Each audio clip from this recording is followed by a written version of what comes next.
गोंडली विधानसभा से भारतीय जनता पार्टी के योग्य प्रत्याशी मेरे स्नेही भाई बिहार जिला भारतीय जनता पार्टी के अध्यक्ष आदरणीय देशपाल सिंह जी, भाई राजकुमार टिकलो जी, भाई आलोक जी, मंच पर आसीन मेरी पार्टी के सभी वरिष्ठ नेतागण और इस जनसभा में उपस्थित आदर योग्य मेरे बुजुर्गों, माताओं, बहनों, आने में विलम्ब हुआ है। सुबह से मेरी ये तीसरी जनसभा है। अभी मुझे 4 जनसभाओं को और संबोधित करना है।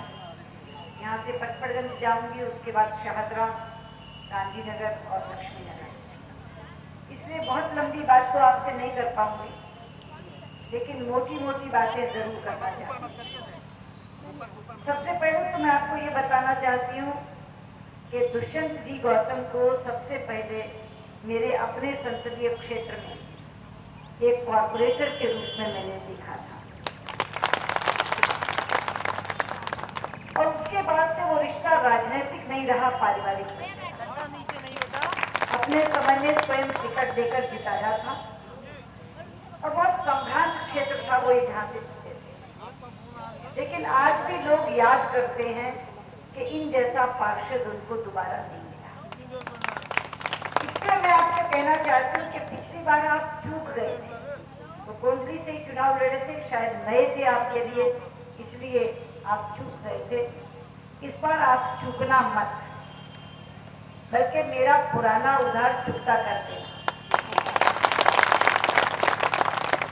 और उधार हमेशा ब्याज समेत चुकता किया जाता है, और चुनाव का ब्याज क्या है? सामने वाले की जमानत जब्त करा के दुष्यंत को जिता देना।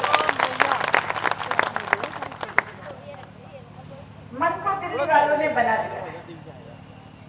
मैं दिन की 8 से लेकर 10 तक सभाएं कर रही हूँ। उत्तर, दक्षिण, पूर्व, पश्चिम सारे का सारा गाह डाला है। नीचे से ध्वनि आ रही, लोग परिवर्तन चाहते हैं। लेकिन मेरा आपको एक ही कहना है कि आखिरी दिन गिनती मन की नहीं, मत की होगी। इसलिए इस बने हुए मन को हम मतदान केंद्र तक भी जरूर ले जाएं। बना हुआ मन अगर घर में बैठा रहे तो जिताने हराने में भूमिका अदा नहीं करता, लेकिन अगर वो जाकर मतदान केंद्र में मशीन में दर्ज हो जाए तो वो भूमिका अदा करता है। इसलिए इस बने हुए मन को मतदान तक केंद्र तक ले जाकर मशीन में दर्ज करने का काम है। भारतीय जनता पार्टी इस बार जब सरकार में आएगी तो दूरदर्शिता से बना हुआ एक घोषणा पत्र हमने जारी किया है, वो तमाम योजनाएं लागू करेगी। और मुझे खुशी है ये बताते हुए कि वो घोषणा पत्र बनाते समय हमने दिल्ली की हर समस्या को सामने रखा है, हर समस्या का अध्ययन किया है, और उसके बाद वो कैसे किया जा सकता है ये भी तय किया है। उसके बाद उन योजनाओं का खुलासा किया। जैसे हमने तय किया कि अपनी बहनों की रसोई को राहत देने के लिए हम सरकार में आते ही जो कंट्रोल रेट के सिलेंडर हैं उनकी संख्या बढ़ाकर 12 कर देंगे। आपको सुविधाएं देकर 12 सिलेंडर। बिजली के दामों से पूरी दिल्ली त्रस्त है, तो हमने तय किया है कि हम आते ही 30% दामों में कटौती कर देंगे। 1000 का बिल उसी दिन 700 रुपए का हो जाएगा जब भारतीय जनता पार्टी की सरकार आएगी। हमने तय किया कि हमारे बुजुर्ग जिनको पेंशन मिलती है सरकार से, विधवा बहनों को मिलती है, विकलांगों को मिलती है, हम पेंशन की राशि में 500 रुपए की बढ़ोतरी कर देंगे। और मेरे जो बुजुर्ग अभी बैठे मंच पर, उन जैसे ये जो बेचारे खड़े, बाबा हमारे, बाबा आपको बीजेपी की सरकार आते 2000 रुपए महीना मिलने लगेगा, बजाय 1000। हमने तय किया कि हर्षवर्धन जी जो हमारे मुख्यमंत्री होंगे वो पेशे से डॉक्टर हैं, तो उन्होंने एक सूची बनाई है, 25 दवाइयों की सूची, और वो ऐसी दवाइयां हैं जो हर व्यक्ति को कभी ना कभी घर में चाहिए होती है। हमने निर्णय लिया है कि 25 की 25 दवाइयां दिल्ली के हर नागरिक को कराई जाएंगी, कोई दवा पर पैसा खर्चना नहीं। भारतीय जनता पार्टी हमने तय किया, ये मेरे युवा साथी जो खड़े हैं, दिल्ली सरकार अपने युवाओं को रियायती दर पर एक स्मार्ट कार्ड देगी, जिस कार्ड को लेकर वो मेट्रो में भी चल सकेंगे, बसों में भी चल सकेंगे, और कल को मोनो रेल आई तो उसी कार्ड से वो मोनो रेल। अनधिकृत कॉलोनियां बहुत बड़ी समस्या है, बहुत बार उसकी घोषणा हुई, एक बार 1639 की सूची में गई, घटते घटते वो 315 पे आ गई, और उन 315 पे भी इस बात पे अटक गई कि जब तक एसोसिएशन 50,000 रुपया एकड़ जमा नहीं कराएंगे तब तक वो नियमित नहीं होगी। हमने अपने घोषणा पत्र में तय किया है कि इन तमाम अनऑथराइज कॉलोनीज को नियमित करने के लिए पैसा दिल्ली सरकार अपने खजाने से देगी, किसी से नहीं मांगेंगी, और कॉलोनियां नियमित करेंगी। झुग्गी झोपड़ी एक और बड़ी समस्या है। हमने तय किया कि देश की राजधानी है दिल्ली, इससे बहुत सुंदर नगर होना चाहिए, और झुग्गी वाला नगर सुंदर नहीं हो सकता।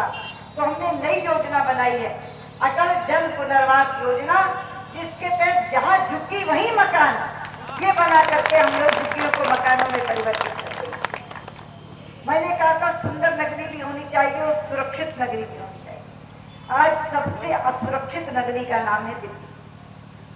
महिलाओं के प्रति जितने अपराध दिल्ली में होते हैं, दिल्ली बार बार शर्मसार होती है। लेकिन हमने कल तय किया, कल महिला नीति का मैंने खुलासा किया था, पहली बात तो दिल्ली का कोई कोना अंधेरा नहीं रखेंगे, ताकि अंधेरे में होने वाले पाप से मुक्ति मिल जाए। हर सार्वजनिक स्थल पर सीसीटीवी लगा देंगे, ताकि सतत रूप से दिल्ली की निगरानी हो, और 25,000 महिलाओं की विमेन पुलिस फोर्स खड़ी करेंगे, तो महिलाओं को प्रोटेक्शन देने। योजनाएं तो बहुत है मित्रों। दिल्ली देहात के लिए हमने लाल डोरे के विस्तार की बात की है। हमने दिल्ली देहात में रहने वाले एक मकान में स्वयं रहने वाले व्यक्ति को हाउस टैक्स से मुक्त होने की बात की है। इतने ज्यादा हमने योजनाएं बनाई, लेकिन अगर इन योजनाओं का लाभ आप उठाना चाहते हो तो एक योजना आपको भी बनानी, और वो योजना है 4 तारीख को कमल का बटन दबाने की योजना।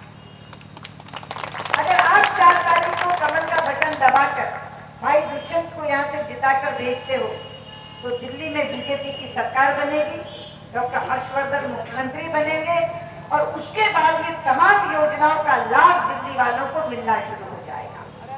मैं आपको एक खुशखबरी भी देना चाहती हूँ। मैं अभी छत्तीसगढ़ और मध्य प्रदेश, राजस्थान से होकर आई हूँ।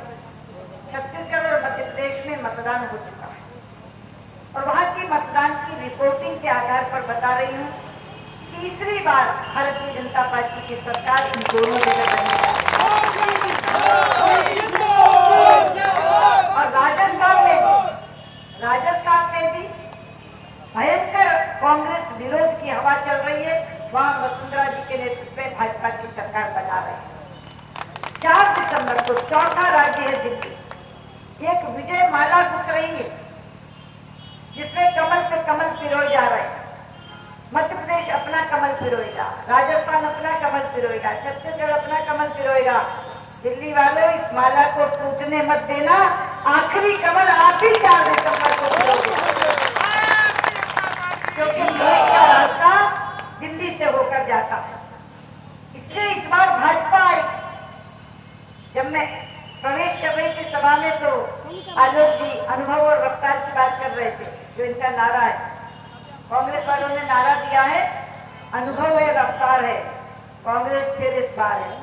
मैं इनको जवाब देके कहना चाहती हूँ, अनुभव है घोटालों का, रफ्तार है अपराधों की। कांग्रेस नहीं इस बार, क्योंकि पार्टी झूठे वादे। इस बार कांग्रेस को उखाड़ फेंकने का समय आया है। वैसे कल से मुख्यमंत्री विचलित हो गई हैं। पहले कहा कि आम आदमी पार्टी से गठबंधन करेंगे, आम आदमी वाला कहता हम तो गठबंधन नहीं करेंगे। हमारे यहाँ देहात में कहते हैं सूचना कपाल चुनावों में लटकम लटका। मैं कहना चाहती हूँ शीला जी, ये दिल्ली वाले आपको ये तकलीफ नहीं देने वाले हैं कि आप किससे गठबंधन करें, किससे नहीं करें।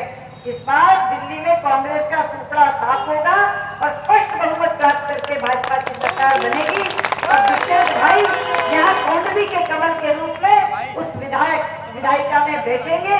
ये मैं आपसे कहने भी आई हूँ, मांगने भी आई हूँ और कहना ये भी चाहती हूँ कि जिस तरह से उन्होंने वहाँ काम करके दिखाया था हमारे पार्षद रहते हुए, उससे ज्यादा बेहतर तरीके से वो आपके यहाँ विधायक के रूप में काम करेंगे।